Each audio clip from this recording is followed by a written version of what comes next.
Ultrasound doesn't like air. It doesn't go through air very well, so every time you see black, that's just air. Story. That big thing where you can see everything flowing, this is going to be her caudal vena cava. What is that? It's a very, very big blood vessel. Oh, wow. Yeah. So there's her ovary. The black. So, yep. So this structure right here. Okay. And each of these little black things is a follicle. So generally what we do is we look at all the different follicles and we look for the biggest one. So you hit freeze, and then if we wanted to measure it, you'd measure from one side to the other. All right, so that's 1.24. That is tiny. Okay. To be pretty insignificant. So normally the abbreviation we use for this would be multiple small follicles, because if you just sort of look at each of them, they all sort of eyeball about the same, right? Right. So I don't see anything in there that looks like any of the other different structures that we can see in the ovary. So I'm going to go, okay, she's got multiple small follicles on the right. So even if she had a lot of little ones, if there was one big one, then I'd say, aha, that's what we call the dominant follicle. And the dominant follicle is going to be the one that ends up ovulating. Okay. Because it secretes hormones that suppress the other follicles, that allow it to mature more than they do. So I don't see any other large follicles on this one either. That means, as far as she goes, she could either be not quite ready to start cycling, because it's still February, or it could mean that she's just in the sort of middle cycle, where the follicle has already ovulated. But if that was the case, we'd expect to see a different structure in the ovary that was the ruptured follicle, and then it fills in with a tissue that secretes hormones. So looking at her, I'd say she probably hasn't started thinking about spring yet. Okay. Which is fair, because it's sleeting today and it's disgusting. So I'm not really thinking spring either. So now I'm just coming and looking at her uterus as I come out. What I like is that you don't see lots of black or lots of white right in here, because this is the middle of her uterus. Okay. So if there was lots of black fluid there, then that might imply that she's what we call a dirty mare. A dirty mare would be a mare who sometimes has suboptimal hind end conformation, and they end up pooping into their vaginal wall. Okay. Sometimes it's from the stallion from previous years or from previous babies.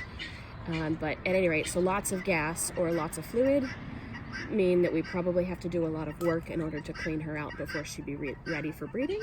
And I don't see any evidence of that. That's good. Looking up and getting started. Okay. So they get larger than that. Yes, they do. And they get more specific. So Elvis. Here's her other ovary, where there's just, whoa, mare. What are you doing? Hold still. Bentley.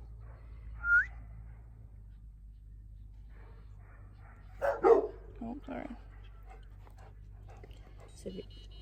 So over here we have, it's the ovary is smaller, and there's nowhere near as many follicles on this side. Right. So if she was going to ovulate, it would be coming from the right-hand side. Okay. I would say, trying to get mares pregnant off of a transitional ovulation is a disaster. It never works. Okay. People always try, and then they always end up spending the money to then do it again the next time.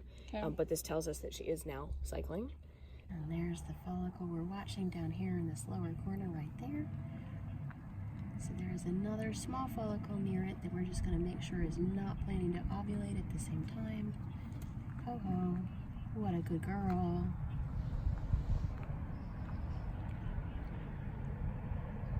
So how do you know if it's planning to ovulate? So the drugs will make any follicle that's 35 millimeters and over ovulate. Okay. So this is 26. Okay. So no. That's all good.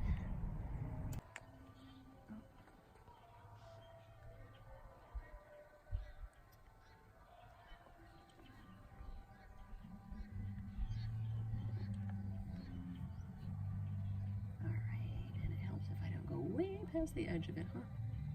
All right, so there's a 3-9. Oops.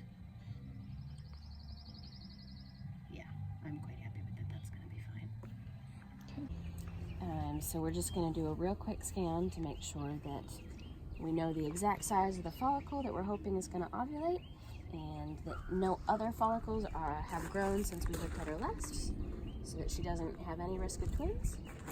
And then we will clean up her back end and put the sperm in. It's a reasonably unexciting procedure. Okay.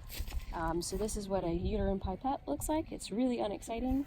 We put this end into the mare in a semi-sterile fashion, and then this end is what we connect the sperm sample to, and then we just basically push it all in, and that is as uncomplicated as it gets.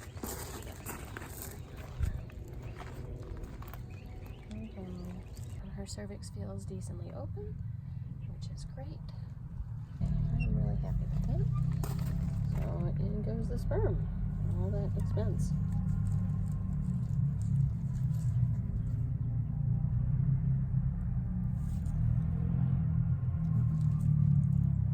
There we go.